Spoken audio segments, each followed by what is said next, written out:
Here today. If you haven't been tapping in, this is called The Village. This is a place where we bring the village together. People in our community doing great things, uplifting people, giving positive vibrations to the community, doing great things and things of that nature. You know how it go. My guest today, man, really special brother, man, special dude, special person, inside and out. And like I said about my last guest, one thing I appreciate about this person is they have a body of work. They stand on something. They stand on something solid, a foundation of things they have done. They're just not a talker. They stand on things. And I appreciate a man, a person of principle and foundation. And it just says a lot about a person and a person's character.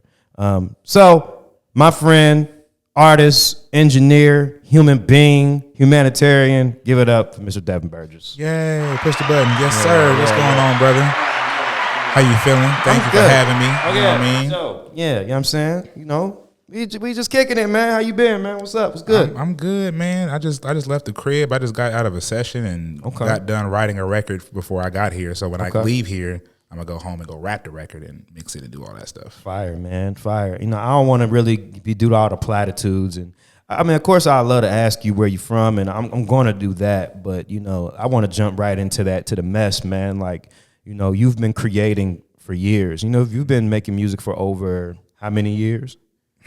I mean. Okay, so, like, I've been, like, being creative is like this way for like probably like 12 years. Okay. I put out my first body of work 10 years ago.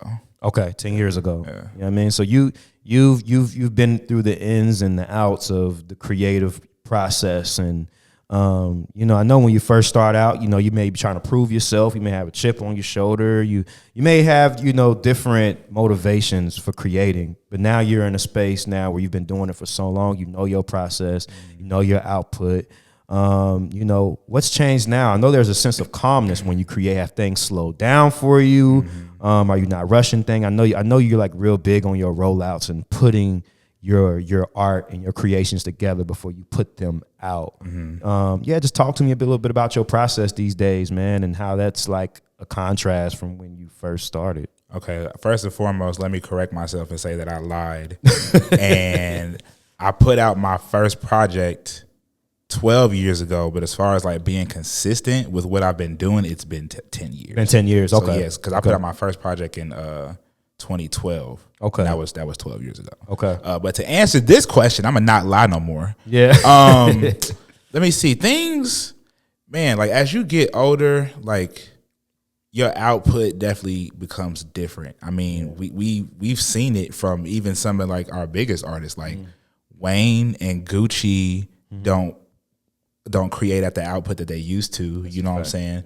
I think because I grew up in that and like I came from that era, like starting out, you kind of put all of this pressure on to like put a whole bunch of music out. You know what I'm saying? Like just dropping tape after tape after tape. And it's like, with me, I was able to do that, but and still like maintain quality for everything. But now I'm more like meticulous and I pay more attention to detail now than I did before. So it makes the process seem a little slower, but the quality, like the outcome is always like worth it in the long run. You know what I mean? And I've never rushed anything. Even when I was like just dropping stuff at a consistent level, like I wasn't rushing. That was just like my creative output at the time. Like I was just making stuff. Here y'all go. You know what I'm saying? Now it's a little bit more thought out. It's not so just accessible. You know what I'm saying? Like we worried about different things now because we older. Yeah, I totally agree. Like, what's the difference in like you know, I guess the balance of it, you know, is it like what is it? How can I ask this? Is it more like are you like sitting in it and feeling it? Is everything part of the process? Like you going to that movie, you know what I mean, to see that movie, is that aiding in it? Is like dinner with friends? Like how's the balance of it? Like how are you what are you taking in, I guess, information in to like kind of like add to the process and make it a more fruitful experience, if that makes sense? Yeah, no, that definitely makes sense. Specifically with this next body of work I'm working on, like my whole thing is to like try to be like a little bit more cinematic. So like doing things like, you know, going to the movies or like watching a bunch of films at home has definitely been like making my approach different. You know what I'm saying? And like it makes my sonics different because like I'm just thinking about it from another perspective. It's more visual. You know what I'm saying? Like now I'm at a point where like I really want people to like feel my synesthesia. Like what I'm feeling or however I'm trying to portray this to be, I want it to feel like exactly that verbatim. Like I still want there to be room for interpretation, but you get the gist of what I'm trying to do like when you hear it. And living helps, you know what I'm saying? That definitely helps like the writing process. Like if I'm not out doing things, going to the movies, leaving the house, then it's like, all right, I can find myself in like a box as far as like what I want to write or how often I actually do write. So I got to go outside and live a little bit more. Yeah, I heard that. Yeah. I heard that, man. I know that definitely helps. I know that helps these days. Like, what are some of the things that are like that's just showing up in your music, man? Because like your music, you know, is kind of like I always related to your art because it's coming from an authentic place. I know you said before that you're not. I asked you before, like, are you into concepts? And you were like, I really consider myself conceptual. I think you are. Yeah. You know, especially with this new process, this project you're working on that you told me a little bit about. What's kind of showing up? Like, what are some things that are showing up? And you know, sometimes when you write, things come out that you like, oh, whoa, I didn't know that was in me. Like, what are some of the things or lessons or anything showing up? Anything new for you? I'm able to see growth in real time as far as like the words I'm saying and like how I'm saying them. Like I always want to like grow in some way, shape or form. Like I don't ever want like my last album to feel like my last album. You know what I'm saying? So with this, I've been like just trying to craft something that feels like I'm taking you somewhere. Because maybe I've explained this to you before, but I'm like, I feel like up until this point, up until like this project that I'm working on, I feel like my music hasn't taken you anywhere. Up until Tropics. Tropics, we left. We all got on a plane and we went to take you somewhere in that way. Yeah, absolutely. Okay. Yeah. But like that was the start. And once I did that Tropics was like the shift for me as far as like being able to take people places like sonically. So I'm like, all right, how can I capitalize on this like in an album form? And that's what I'm trying to do now. So I'm just trying to really restore feeling, channel this nostalgia I feel, and hopefully like other people can channel it as well, and just really play on like just your senses. You know what I'm saying? Like I don't want it to just be like music. I want you to be able to see things too when you listen to the music.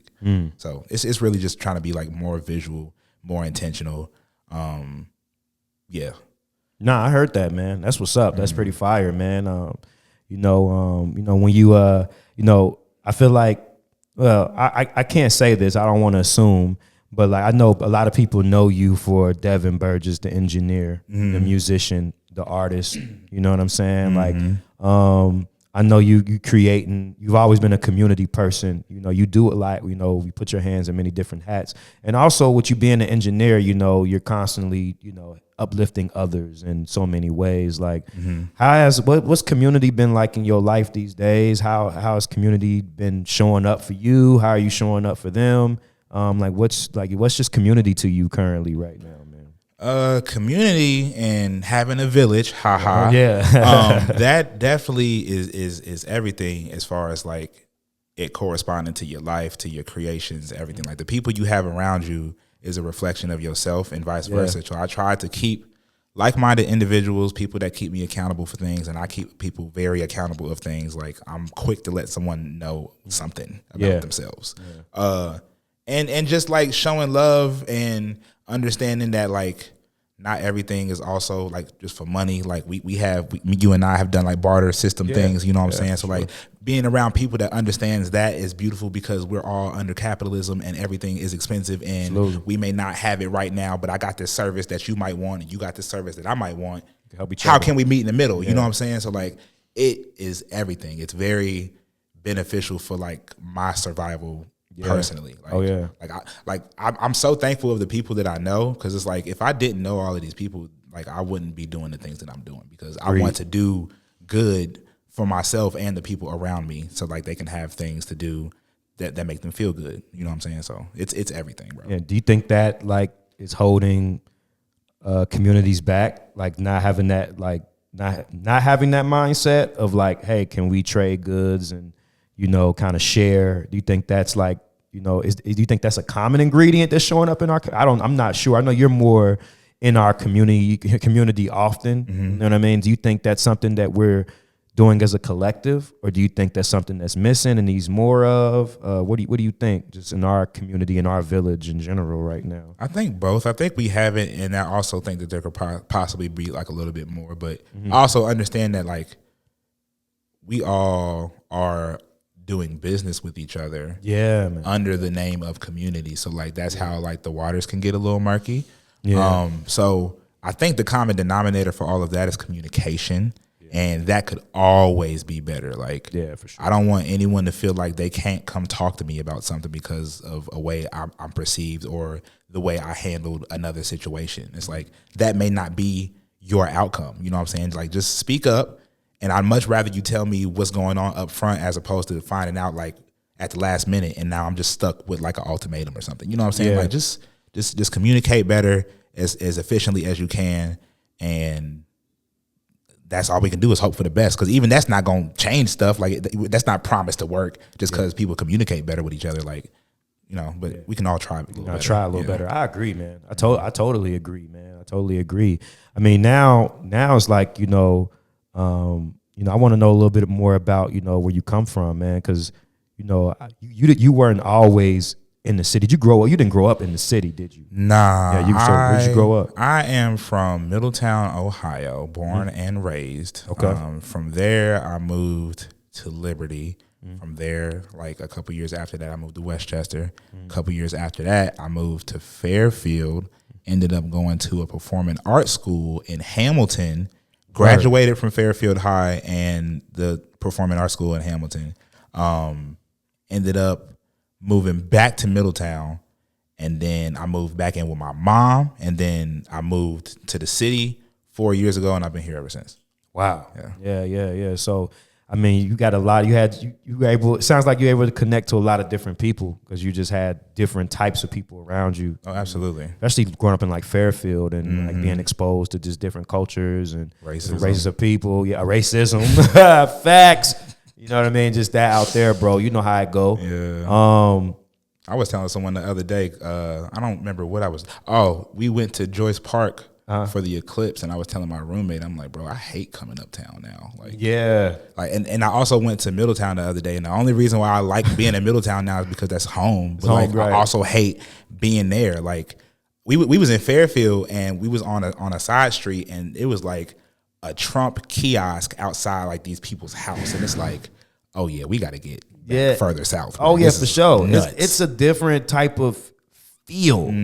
Like, even just driving through like Mount Healthy, like just driving through there. That's where it starts. It's like, okay, it's like once you cross that line, we're almost there now. It's like no, for sure. There's like nothing, because like I got a lot of friends that I grew up, because I kind of spent some time in the Forest Park area, Cold Rain area. I spent time there growing up. I have so many people that I grew up with that still live out in that area, but they just don't come to the city. And then like, and vice versa. And vice versa. So it's just like, I've always wondered, like, what is the solution to getting like that community in the city, the uptown, downtown? It's always been separated like that, which is so weird. Like, I rarely see people from uptown come down to the city. I don't really, and they don't often do things in the city. They do, but they don't. Yeah. And it's just, and then like, why don't we have shows or do things out there? Like, I never understood that. Well, I know for certain I'm not doing those shows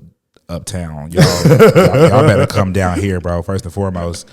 Secondly, you are very right about that, bro, because when I was, let me see, like back in like 2016 when I was living in Middletown, I was running sessions out of my house, and it was like that was probably like the most shows I've ever done in a year. It was like that 2016, 2017 where it was crazy. Oh yeah, for sure.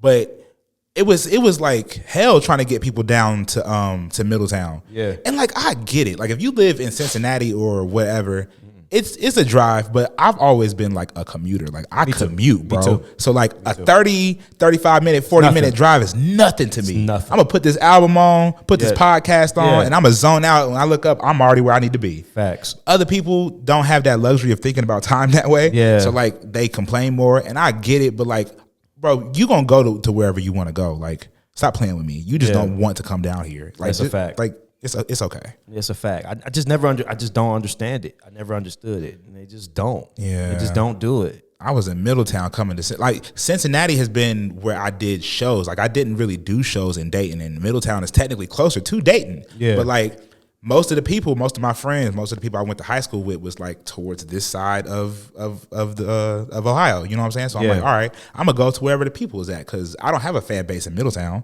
Like you know what I'm saying? So like I'm gonna go to where the people at. So I was like doing shows in Cincinnati every weekend, like just doing stuff. And this is around the time when I didn't even have a car.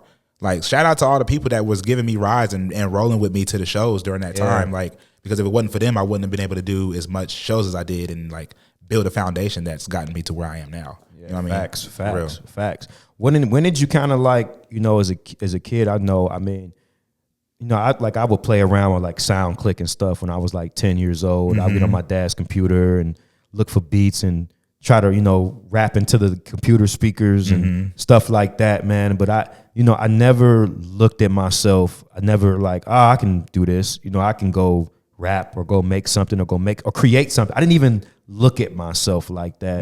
When did you start to discover like, hold on, like, you know, I'm Devin. Yeah, I'm this human being. I'm this person. You know, but when did you start to realize like, hold on, there's something in me. There's something there that I need to get out and I need to figure out a way to put it somewhere. How did that happen? I think like this had to have been like 2007, 2008. Yeah. How were you then? Probably I can't tell you. I was in middle school, so okay, junior high. Okay, cool. Yeah, so I'm thinking like what, 12, 13, 14. Okay, around that age. Yeah. But I was like, it was around 2007, probably 2008. I do have very fond memories of me writing like just poetry, like not raps. And I remember teachers telling me that this was good for like my class. Never really thought about it or like did anything serious with it because I wanted to do sports. I wanted to play basketball, and I did play basketball. Yeah. I was messing up in school, so my mom took me out of that. We had a Yamaha keyboard in our basement because my grandma bought my little brother one, and he just never used it, and it was just down there chilling. So I'm just messing around with it. I noticed that it had like drum sounds and stuff, and all these different types of sounds. I realized that like, oh, I like sounds. You know what I'm saying? All of these sounds just made me feel a certain way, and they just really resonated with me. So that's when like I wasn't conscious of it, but like looking back, that's when I was like, all right, I think I'm stumbling onto something. Yeah. From there, I was teaching myself like a whole summer just how to play just melodies of song by ear. Like it was very simple, rudimentary things, but it's like I was still just doing it, like just listening to it, figuring out what stuff was, and just doing it. Like also, even to go back a little forward. Or go back a little forward. That don't even make sense. To go back even more, remember when we used to? I don't know if you had like recorders, like the little. Oh in elementary school. Yeah. So we had those, and I really liked playing that. I had like a light blue one that's probably like the same color as that light blue box over there. Okay. And it had my name engraved in it. I remember I figured out how to play "Snap Your Fingers" by Lil Jon and E40. On the recorder when I was like in fourth grade. That's crazy. Yeah. So yeah, just I think when you look back at your life and you realize how things have like aligned, but you just didn't know. So it's always been there, but I just didn't know. Yeah. You know what I'm saying? But yeah, it can go as far as when I was a baby. Like, you know what I mean? Like I was meant to do what I'm trying to do. Man, I heard that, man. Yeah. That's dope, man. Like, did you when did you like step out and like, you know, I think what a lot of young people struggle with is like, you know, just finding that confidence to finally like, you know, I'm gonna say something, I'm gonna put it out, you know, I'm gonna share.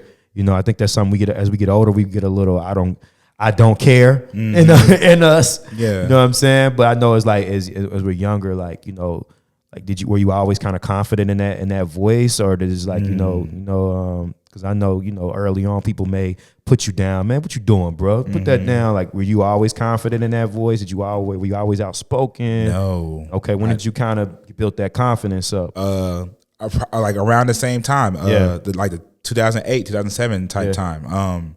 I remember I was known for like, I wanted to be a producer first as far as like music is concerned. Yeah. So like I would beatbox for people when they would rap in ciphers and stuff. Okay. I'd be drumming on the table, whatever, you know what I'm saying? I was one of those type people. Okay.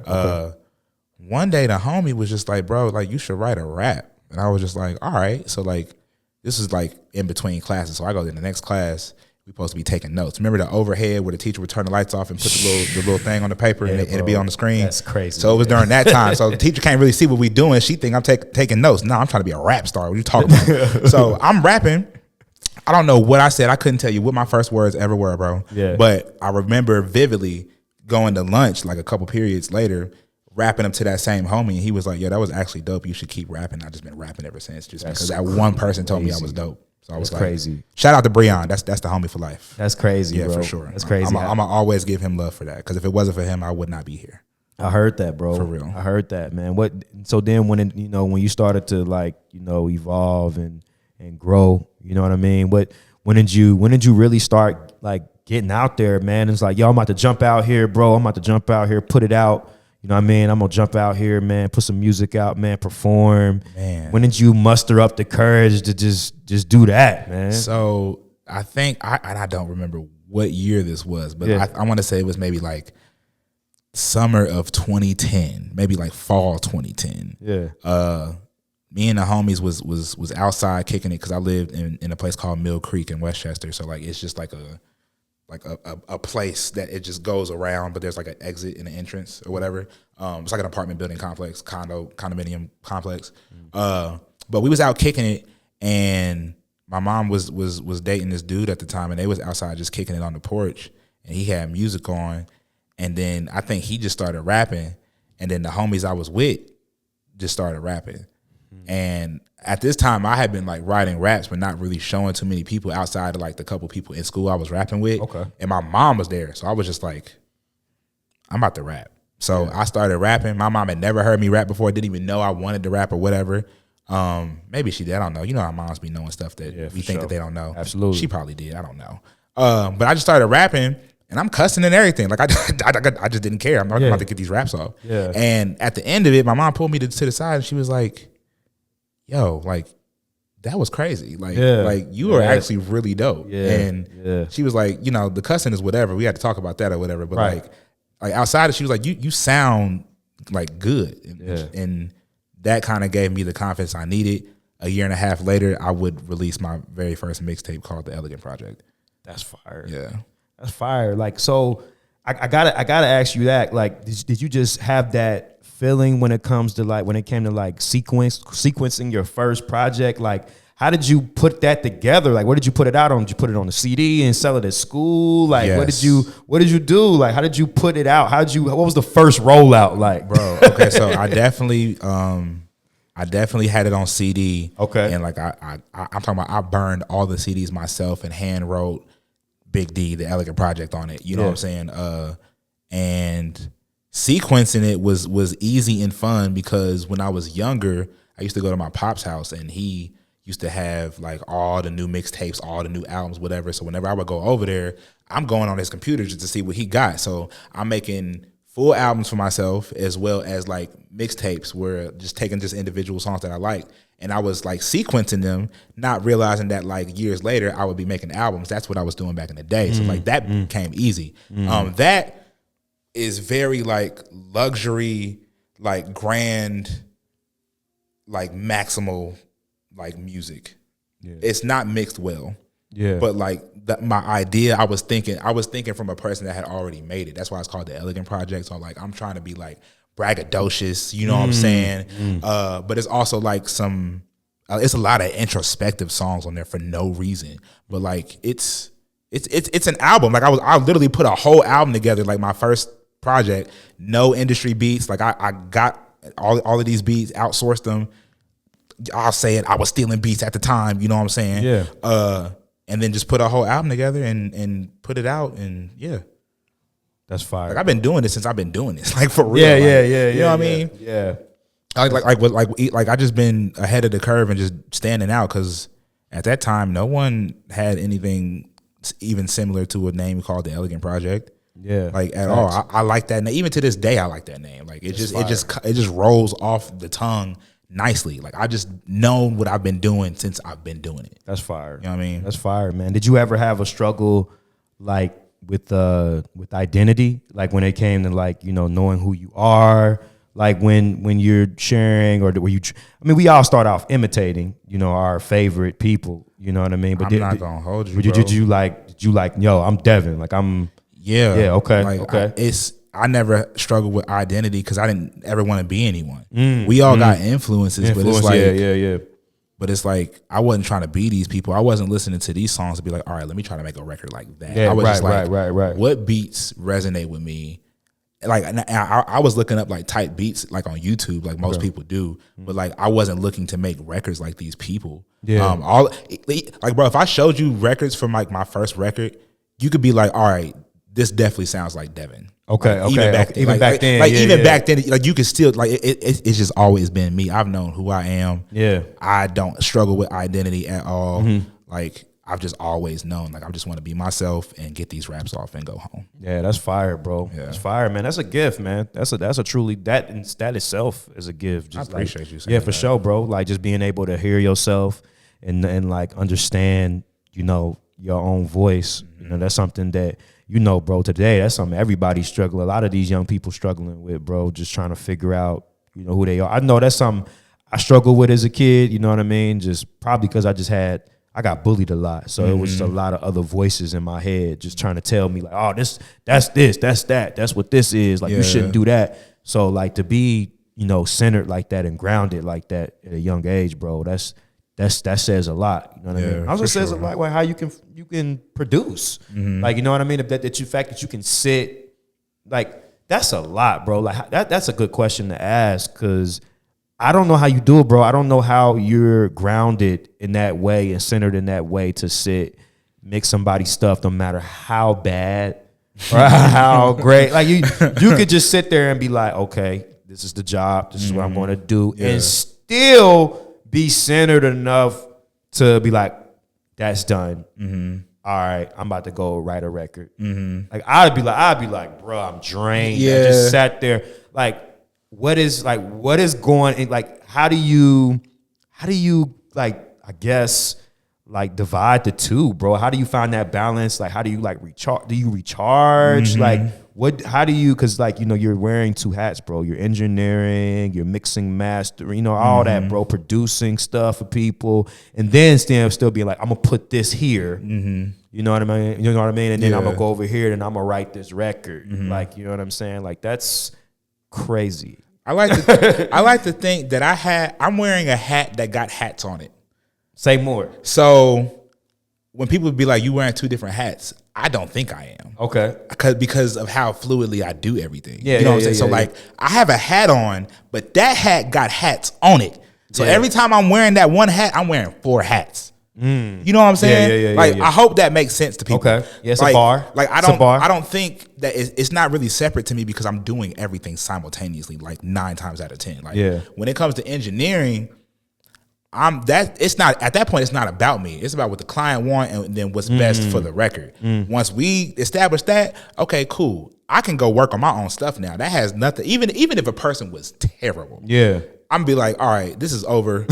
Thank the gods. It's like a job. I got paid. Now it's time to go clock in over here. You know what I'm saying? Job. You know, it's nothing for me. Like, bro, a person has to be like super bad in order for them to like drain me of like my creativity. Like, you know what I mean? Like most stuff has potential. Like I can hear where people are trying to go, and it's my job to get them there or to like just bring out their ideas. Or whatever, right? Facts. And like I also got to maintain a level of professionalism. I also understand that people's relationship with engineers don't always be the greatest. So I have to set an example of what your relationship with the engineer should be like if you don't come here again. You know what I'm saying? Because not your experience with me ain't gonna be like experiences with everyone else. Absolutely. I've heard horror stories, messed up stuff, people running out on people money, all type of stuff. You know what I'm saying? Like, but I don't subscribe to any of that. And I think people understand that, which is why it's easy to work with me.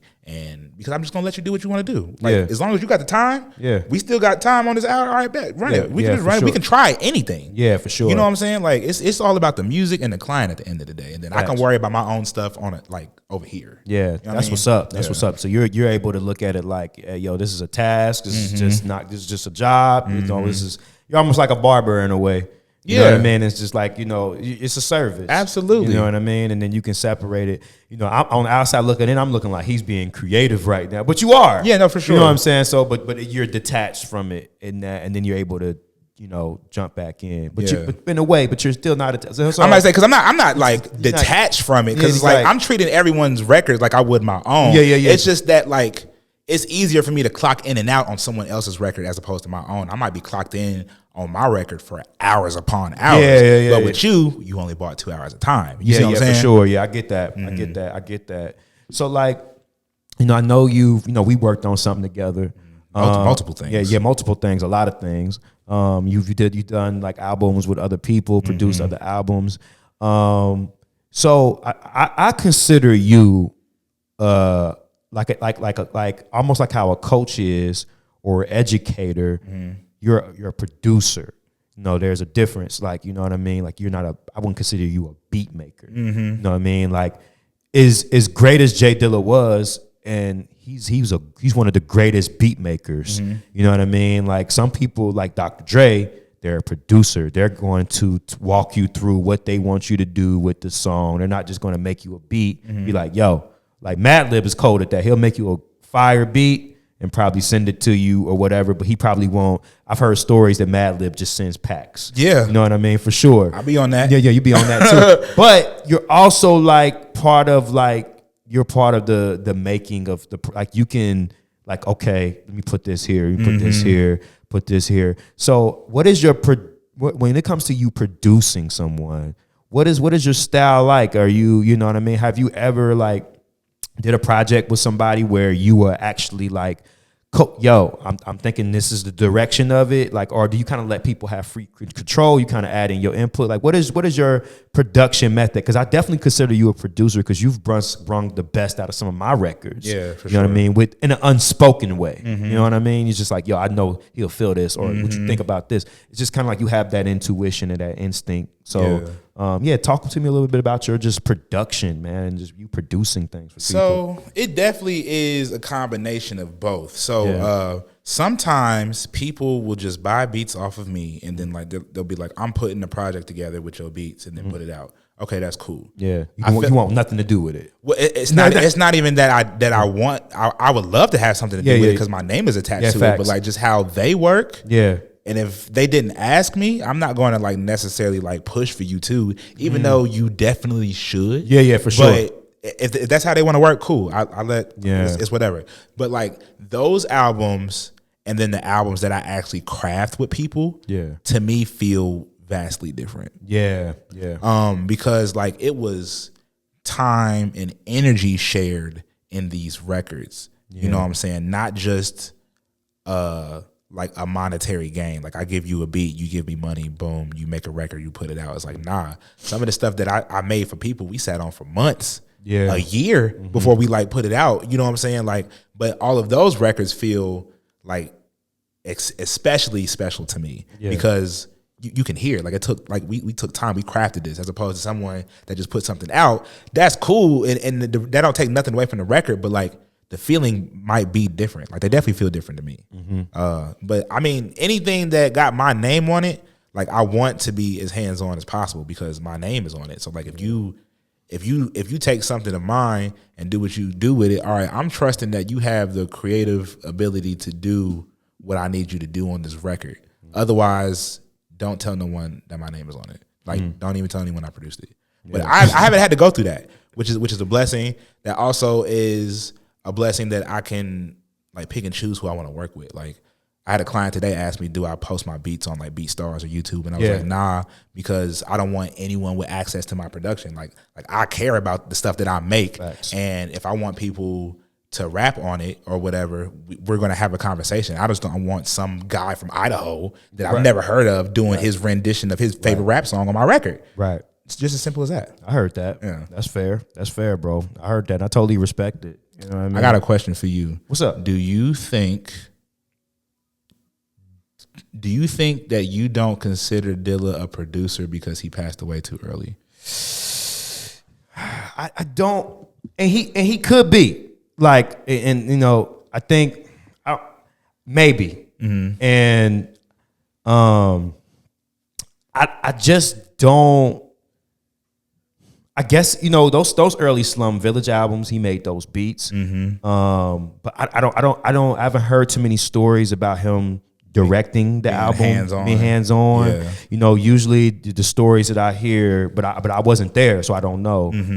It's usually like, yo, I seen Dilla. He'll go out, he'll go make this beat, and then he'll throw it to us or whatever. And but I've never heard the stories of like how I heard like a Kanye would be, like how Kanye would like basically help you construct the whole album. You know what I'm saying? Yeah. Like, he's not just making the beat. He's like actually like helping these artists like grow and develop, which, I mean, Dilla did that too. I personally feel like Elzhi wouldn't be Elzhi without Dilla. You know what I mean? But him going into like Slum Village like really brung out some of like his best lyricism. So I feel like in a way he produced Elzhi in an unspoken, in another unspoken way. Absolutely. You know what I'm saying? But I don't think Dilla didn't go live long enough to actually work with like other MCs to actually put their whole albums together. You know what I'm saying? I don't think he got to do that. I don't think he got to do that. I don't think he may have like, but you always hear like him like Common linking up with him and getting a beat from him, or like Common has beat, but Common doesn't have like an actual like an album like Dilla put together, like Dilla directed, For like sure. like how Dr. Dre would. You know what I mean? Like, did Dilla like executive produce like Water for Chocolate? I'm not sure. We have to check. I would love to check that. Let's pull it up. Pull it up, bro. Cause I want to know. Cause I'm like, cause once you said Common, I'm like, if Dilla would have did that for any album, he would have did it for that. Would have for that. that. If he may have, you know what I'm saying? Like, fact check me, please, cause I would love to know. Cause bro, I was salty when I found out that Dilla didn't sequence Donuts. He didn't sequence that? No. Really? Some white man did. Really? I low key don't want to tell the story on camera unless I'm accurate. Yeah, right. But yeah, long story short, Dilla was very sick during that time. Yeah, for sure. To my understanding, he gave like this guy a CD like that he trusted, and he brought Dilla back what was Donuts, and Dilla okayed it, and thus Donuts. Yeah. But supposedly he didn't sequence that. Yeah. See what I'm saying? That's, man, when I'm telling you, I found that out like a couple weeks ago, a couple months ago. That's crazy. I wonder if he now you got me really thinking. Did he executive produce any? I wonder, like, did he? I mean, of course, by default, of course he had to produce the Slum Village Dilla joints. is not listed as a co-executive producer on like Water for Chocolate. Just a producer. Just beats.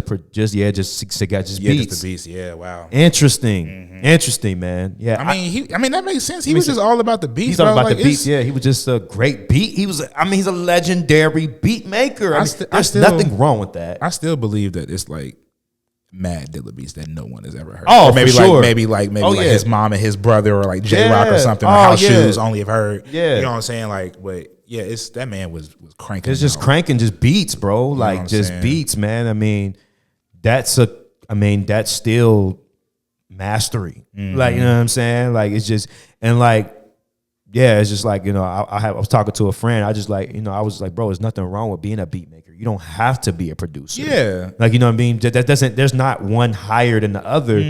You're just, this person may, like DJ Khaled is a producer. Like, he will sit, but I don't know.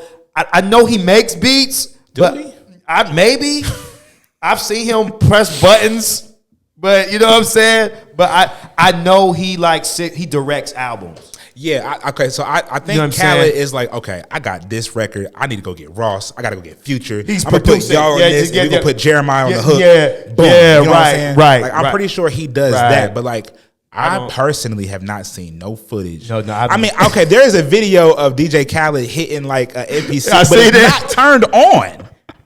So it's like, bro, what are you doing, dog? Like, yeah, nah, but we definitely know he facilitates some music. He directs You know what I music, mean? puts things together. He constructs things. Like, you know what I'm saying? Absolutely. But like, Dr. Dre is definitely like a producer. Like, he's gonna make the beat, he's gonna mix and master, he's gonna keep it forever. He's also he's responsible for Eminem. You You know what I mean? He's responsible for 50. You know what I'm saying? He's responsible for Snoop. Like you know, he produced these people. He coached these people. Absolutely. Like, he helped these artists develop. Do you think as you get like older, because you mentioned briefly a little bit that you was like, man, like we were talking one day, and it could have just been a feeling. You was like, man, getting older, I know that like my drops are different. You know what I'm saying? And like, so do you think like in between some of these drops and as you continue to grow as a producer, as an artist, as an engineer, all these things, what do you think about? I know you're having a night at Mecca, but do you think you will ever get into like it's a business, but into just the craft of like really being more hands-on? Like, yo, I see this young dude, he dope, I like his style. I'm going to help him like put out this album. I want to bring him in, talk to him, and I want to like coach him up and help him develop his art. You think you ever get into the artist development? Like almost like on some mentor type. Yeah, mentored, and then like put it together and put an album together for him. Did you see yourself doing that? I mean, I feel like I've been doing that with my peers. Yeah, with your peers. But it's like my peers definitely like have already had like experience. So I'm kind of just there to like tap into something that they just haven't tapped in with before. Yeah, for sure. But you talk about a kid that's aspiring to do this, building the album from scratch. Like I can see myself doing that. As long as I see potential in that in this person that we talking about. Yeah. And I'm like, oh no, I got some stuff, and they're like open minded. Yeah. We can run it up. Yeah, we can definitely run it up for sure. Yeah, because I was just wondering like what like we becoming OGs, bro. Like, you know what I'm saying? I just wonder what it looks like for us in the future, man. Like, you know what I'm saying? Like what's that next thing? I mean, we still gonna always be, we gonna get our stuff off. We're gonna get our stuff off, but like, what's that next thing, man? You know what I mean? You ever think about that? Like, what's that, I mean, I see you giving back, you know what I mean, in so many ways, and providing doors and opening up doors for people, man, because there's like, man, they don't have the shows. I mean, I remember back in 2016, 2017, bro, I was performing all the time, bro, just rapping all the time, and it was always stuff popping up and shows going on, man, and we talked a little bit about this before, like, what do you want to add differently in our community, in our village, man, and to kind of bring it out a little more? What do you have the energy for? You know what I'm saying? Like, what are you thinking these days, man? Because it's a lot different, Well, as of right now, I only have the energy to do Mecca for right now. And that's every Thursday, 10 o'clock. But I definitely want to do some other things in the future. Like something that I'll talk to you off camera about, because I don't want no one for sure ideas. I don't know what's coming out. Right. But I'm just trying to like do things that I know that I would want to see. So like a place like the Kickback is very chill. You ain't got to worry about too much. It's food. We can smoke in there, allegedly.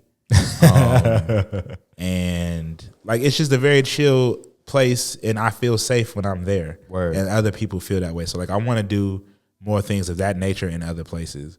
I have this idea that I'll speak to you off camera about, that involves like it's gonna be like a family, like all ages type event, but it's gonna be for my album release, and I think it's gonna be really cool because A, I haven't seen no one do it, and B, it'll be something cool for the kids to have. Okay. So yeah, I definitely be thinking about that. Probably not as much as I should, but it be coming across like my brain for sure. Yeah. Because like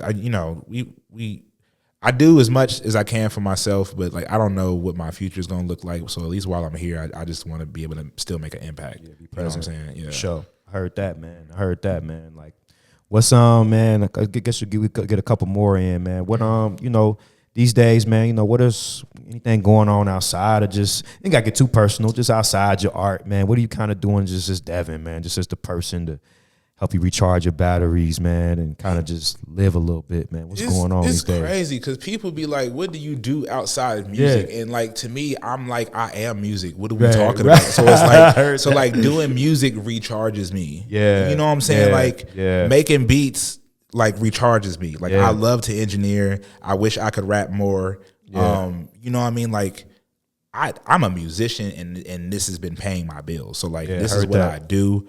I don't do much outside of this. I hate small talk with people because people be like, "What have you been up to?" And I'm like, "My album." Like it's right. the same thing the last time you asked me. Like, I promise you, my life is boring and I do the same things. Like outside of like the shows that I do, or if I go, out of town for something, like outside of that, like I'm here chilling, working on music, dog. Like I'm about it. You know what I'm saying? I'm not. No one else be on music like Keisha be on music. What's Keisha doing? He probably at the house working on some music. That's a fact. You know what I'm saying? Like, because this is my life. I embody this. This is in my DNA. I don't want to do nothing else with my life. As long as it involves sound, I'm with it. I heard that, bro. So, like, that's what I do to recharge. I'm still in this music. If I'm not making music, you better be asking what's going on. Yeah. Like, your laptop broke. Like, what's wrong? Yeah, like, what happened? You know what I'm saying? Like, facts. But, like, I've been trying to go outside more for sure. Okay. Not like I just am like reclusive and don't be outside, but like I've been trying to like just go outside and like enjoy nature more. Yeah. Watching movies, like really getting into film, like critically acclaimed stuff, like art house stuff. That's been like my wave is like really getting into film. Like I was talking to you about the movie today. Yeah. And that's pretty much it, bro. For real, my life. Boring, dog. Man, I consider that boring. It's just your and lifestyle. most people don't to me, it's like, bro, I do the same thing day in and day out. I don't know how you want me to update you. Yeah. Like you can guess how what I did today. Oh, you probably made some beats. Yep. Yeah. That's your life. Made some beats, rolled up, and then probably ate something in between that. You describe my whole day, sir. Yeah, nothing wrong with that, bro. That's your life. It's almost like it's almost like you a monk. In a way, like, you know what I'm saying? Like, this is like your way of living. That's crazy. Like how a monk go in a temple and meditate. Yeah. You just go make beats and you know what I'm saying? Ain't nothing wrong with that, bro. Like, I've always respected that about you, man. I've always just been a fan, bro, of your art and just how you move, man, and everything that you represent. Yeah, bro. I mean, I'm about to wrap it up, but, before we get out of here, man, just, anything else, man, you just kind of want to share, man, anything that's been on your head, man, and it's just... Mecca every Thursday. I got a residency there every Thursday at 10 o'clock. Okay. For the Whip Volume 1 coming out eventually. Okay. GK Fam album coming out eventually. Let me see. Just follow me at Devin Burgess Music, DevinBurgess Music, all one word, to keep up with whatever I got going on. Tap in for services, whether it's beats versus mix and mastering. Shoot, I might even do some graphic design work if it's simple enough. Yeah, I'm out here. I get it 4 different ways. We appreciate y'all tuning in, man, to The Village. Another episode, man, where we talk to people in our community, in our village, that make this community go around. Celebrity culture is dying, in my opinion. Good. And I feel like, we're not falling out on the floor for like celebrities anymore. We see that they are human beings. And the people around us are our heroes. These are the people that impact our lives. It's almost like the local vote. It's what matters more. Anyway, this has been Brandon Isaac. Come down to Wordplay. Get interviewed. I may interview. I may not. All right, peace. Wait, before we get out of here, let me say something before the camera die. Shout out to Brandon Isaac because he does a lot of thankless work. He does a lot of community work as well. You know what I'm saying? If people are not going to give you flowers on your own platform, then why are you inviting them to your platform? So I just wanted to say thank you for all the work that you do. You are seen, and what you do for these children and your community does not go unnoticed or underappreciated. I appreciate that, man. And that's on gang. I appreciate that, man. You heard it from Devin Burgess, man. All right, peace, guys.